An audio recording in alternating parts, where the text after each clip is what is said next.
நண்பர்களே வணக்கம். எஸ்டிஆர் டிவிஷனின் உங்களுக்கு தெரியுமா காணொளி காட்சியின் 17வது பகுதிக்கு உங்களை அன்புடன் வரவேற்பது உங்கள் தோழன் நரசிம்மன். வணக்கம். சென்ற பகுதியில் நம்ம சிஜிஹெச்எஸ்னுடைய சில வசதிகள் பற்றி பார்த்துருந்தோம். இந்த பகுதியிலையும் சிஜிஹெச்எஸில் உள்ள மேலும் சில வசதிகளை பற்றியும் தகவல்களை பற்றியும் தெரிவிக்கலாம் என்று இருக்கின்றோம். முக்கியமாக சிஜிஹெச்எஸில் கார்டிலே 2 வகை இருக்கிறது என்று சொல்லலாம், 2 பிரிவு இருக்கிறது என்று சொல்லலாம். அதாவது பணியிலிருந்து ஓய்வு பெற்றவர்கள் வாங்கக்கூடிய அந்த கார்டிற்கு முதல் பெயர் அவருடைய பெயராகத்தான் இருக்கும். அவர்களை பிரைமரி பெனிஃபிஷியரி என்று சொல்வார்கள்.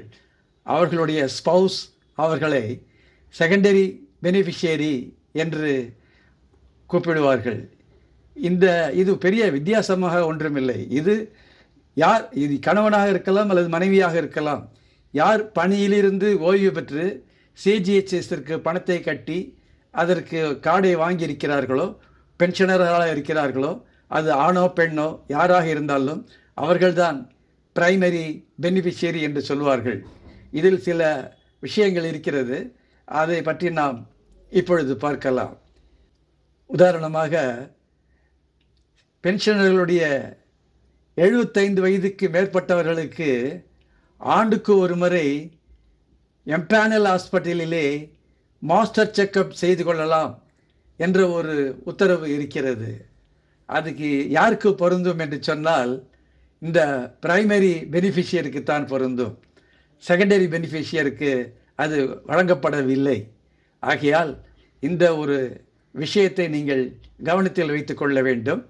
இதில் என்ன செய்ய வேண்டும் என்று சொன்னால், இந்த பிரைமரி பெனிஃபிஷியரி காலமாகிவிட்டார் என்று சொன்னால் அடுத்ததாக இருக்கக்கூடிய ஸ்பௌஸ் கணவனோ அல்லது மனைவியோ அவர்கள் சிஜிஹெச்எஸ்ஸின் ஏடிக்கு ஒரு கடிதம் எழுதி அவர்களுடைய டெத் சர்டிஃபிகேட்டை அதனுடன் இணைத்து இந்த கார்டையும் ஒரு காப்பியையும் அதில் வைத்து இணைத்து இந்த பிரைமரி பெனிஃபிஷியரி அவர்கள் காலமாகிவிட்டார்கள், ஆகையால் அவர்களுடைய பெயரை நீக்கிவிட்டு என்னுடைய பெயரை பிரைமரி பெனிஃபிஷியராக மாற்றுங்கள் என்று ஒரு கடிதம் நீங்கள் கொடுத்து அதை நீங்கள் மாற்றிக்கொள்ள வேண்டும். அப்படி மாற்றினால்தான் இந்த வசதி உங்களுக்கு அது எலிஜிபிளாக இருக்க முடியும். ஆகையால் அது இல்லை என்று சொன்னாலும் கூட இந்த இன்டிமேஷனை கொடுக்க வேண்டியது நமது கடமை. அதை நாம் சரியாக செய்து கொள்ள வேண்டும். அடுத்ததாக ஒரு விஷயம் இருக்கிறது. நாம் ஒரு வெல்னஸ் சென்டரில் பதிவு செய்து மருந்து மாத்திரைகள் வாங்கி கொண்டிருக்கிறோம் என்று சொன்னால் நாம் அந்த ஒரு வெல்னஸ் சென்டருக்கு மட்டும் செல்ல வேண்டும் என்ற அவசியம் இல்லை. நாம் உதாரணமாக சென்னையில் உள்ள எந்த வெல்னஸ் சென்டருக்கு வேண்டுமானாலும் நீங்கள் சென்று அந்த மருத்துவரை பார்த்து அங்கு உள்ள மருந்து மாத்திரைகளை பெற்றுக்கொள்ளலாம். அல்லது அவர்களிடம் அந்த ரெஃபரன்ஸ் லெட்டர் வேண்டும் என்று சொன்னால் நீங்கள் அந்த ரெஃபரன்ஸ் லெட்டரையும் அவர்களிடம் கேட்டு பெற்றுக்கொள்ளலாம். இது சென்னைக்கு மட்டும் பொருத்தமானது அல்ல, இது அனைத்து இந்தியாவிற்கும் பொருந்தும். இது எந்த ஒரு நகரத்திற்கு சென்றாலும் உங்களுக்கு நீங்கள் ஏதாவது வெளியூர் சென்று ஏதாவது இருந்தீர்கள் என்று சொன்னால் உங்களுக்கு அங்கு உடல்நல குறைவு ஏற்பட்டாலோ அல்லது ஏதாவது ஒரு சிறிய விபத்துகள் ஏற்பட்டாலும் கூட நீங்கள் அங்கு உள்ள சிஜிஹெச்எஸ் வெல்னஸ் சென்டருக்கு சென்று அங்கு உள்ள எம்பேனல் ஹாஸ்பிட்டல் மூலமாக உங்களுடைய மருந்து மாத்திரைகளை நீங்கள் பெற்றுக்கொள்ளலாம்.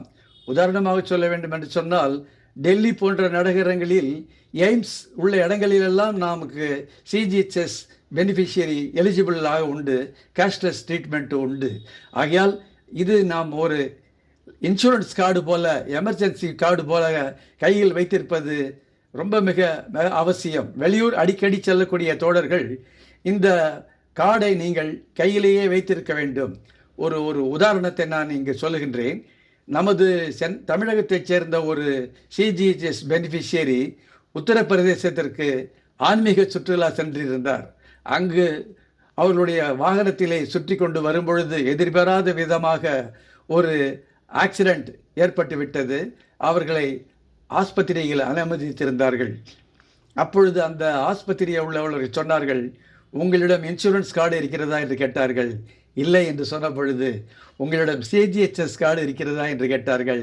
இருக்கிறது என்று சொன்ன பொழுது, அந்த ஆஸ்பத்திரி ஒரு எம்பேனல் ஆஸ்பத்திரியாக இருந்ததனால் அவருக்கு அங்கு கேஷ்லெஸ் ட்ரீட்மெண்ட்டு கிடைக்கப்பெற்றது. இது எதற்கு சொல்லுகின்றேன் என்று சொன்னால், ஒரு முன்ஜாக்கிரதையாக, ஒரு தகவலுக்காக இதை நாம் கையிலே வைத்திருந்தோம் என்று சொன்னால், இதை மாதிரி ஒரு எதிர்பாராத ஒரு சம்பவங்கள் நடக்கக்கூடிய இடங்களிலே நாம் இதை பயன்படுத்தி கொண்டு உபயோகப்படுத்தி கொள்ளலாம். நான் அடிக்கடி இந்தியா முழுவதும் சுற்றுப்பயணம் செய்யக்கூடிய ஒருவன். நான் எப்பொழுது சென்றாலும் இந்த சிஜிஹெச்எஸ் கார்டை என் கையிலே நான் எடுத்து செல்ல தவறுவதே கிடையாது. அடுத்ததாக ஒரு சிறிய வசதி ஒன்று இருக்கிறது, அதை நான் இப்பொழுது சொல்லுகின்றேன். நாம் இப்பொழுது சிஜிஹெச்எஸ்ஸில் சுகர் கம்ப்ளைண்ட்டோ அல்லது ப்ரெஷர் உள்ளவர்களோ 3 மாதத்திற்கு ஒருவரை மருந்து மாத்திரைகளை பெற்றுக்கொண்டு வருகின்றார்கள். நம்மிடையே பலர் அமெரிக்கா சென்று வரக்கூடிய பல பெனிஃபிஷியரிகள், பென்ஷனர்கள் இருக்கிறார்கள். அவர்கள் சிஜிஹெச்எஸ்ஸிலும் இருக்கிறார்கள். அவர்கள் சில மருந்து மாத்திரைகளை தொடர்ச்சியாக சுகருக்கோ அல்லது ப்ரெஷருக்காகவோ அல்லது ஏதாவது ஒன்று அவர்கள் வாங்கி கொண்டு வருகின்றார்கள். அவர்கள் அமெரிக்காவிற்கு 6 மாதம் செல்ல வேண்டும் என்று சொன்னால் 3 மாதம் மருந்து மாத்திரைகள் கொடுத்தால் அவருக்கு பத்தாது.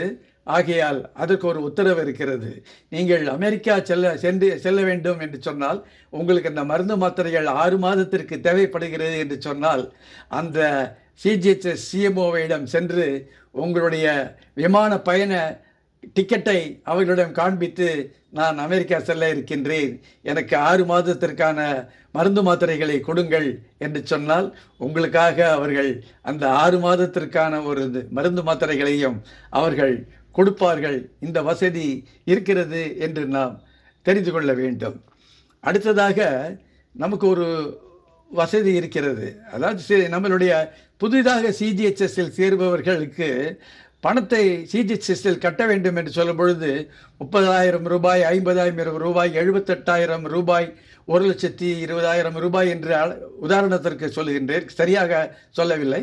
அந்த பணம் கட்ட வேண்டும் என்று சொல்லும் பொழுது வசதி படைத்தவர்கள் அதை கட்டிவிடுகிறார்கள். வசதி படைக்காதவர்கள், கையிலுடைய நெருக்கடியாக இருக்கக்கூடிய தோழர்கள் அதை கட்டுவதற்கு யோசனை செய்வதால் தான் எவ்வளவு தொகையை ஒரே நேரத்தில் அவர்களால் பெரட்ட முடியாமல் அதில் கட்டாமல் சேராமல் இருக்கிறார்கள். அதை நீங்கள் அப்படியே மொத்தமாக கட்ட வேண்டும் என்ற அவசியமே இல்லை. நீங்கள் ஒரு வருடத்திற்கான தொகையை கூட அதை நீங்கள் கட்டலாம். ஒவ்வொரு வருடத்திற்கும் நீங்கள் அதை ரெனியூ செய்து கொண்டு போகலாம். மொத்தம் 10 வருடத்திற்கான தொகையை தான் அவர்கள் வசூலிக்கிறார்கள்.